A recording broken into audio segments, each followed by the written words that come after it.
পরে ভেবে চিনতে তোমাকে জানাবো। এই কথা শুনে কালো সাহাবী মন খারাপ করে চলে যেতে লাগলো। এমনি ঘরের ভেতর থেকে জামিলা বের হয়ে আসলো। জামিলা তখন তার বাবাকে বলল, বাবা ওই লোকটিকে? আর উনি খুশি মনে আসলো, আর এখন মন খারাপ করে কেন চলে যাচ্ছে?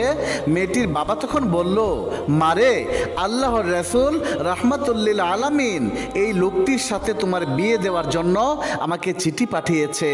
মেয়েটি তখন অবাক হয়ে বলল, বাবা, আল্লাহর নবী ওই কালো সাহাবীর সাথে আমাকে বিয়ে দেওয়ার জন্য বলেছে, আর আপনি তাকে ফিরিয়ে দিচ্ছেন?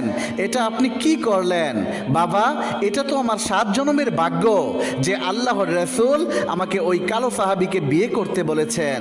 বাবা, আপনি এক্ষুনি ওনাকে ডেকে আনেন, আমি ওনাকেই বিয়ে করব। অতঃপর জামিলার বাবা কালো সাহাবীকে ডেকে আনলেন এবং তাকে জিজ্ঞাসা করলেন, তুমি যে বিয়ে করবে, মহারানা দেওয়ার মতো তোমার কাছে কি আছে? কালো সাহাবী বলল, আমার কাছে নবীজির দেওয়া এই চিঠিটা ছাড়া আর কিছুই নেই।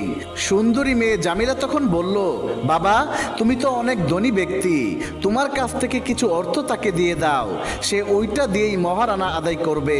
মেয়েটির বাবা তখন কালো সাহাবীকে মহারানা বাবদ ও বিয়ের জন্য কিছু কেনাকাটা বাবদ কিছু অর্থ দিল। কালো সাহাবী আসওয়াদ আনন্দিত মনে বাজারের দিকে ছুটে চললেন বিয়ের বাজার করার জন্য। কালো সাহাবী আসওয়াদ যখনই মদিনার এক বাজারের একটি দোকানে প্রবেশ করলেন জামা কাপড় কেনার জন্য, তখনই শোনা যায় কে জানি বাহিরে দৌড়ে যাচ্ছেন আর বলছেন, তোমরা শুনছনি, আল্লাহর নবী যুদ্ধের ময়দানে রওনা হয়ে গিয়েছে। কালো সাহাবী এই আওয়াজ শুনে আর নিজেকে ঠিক রাখতে পারলেন না।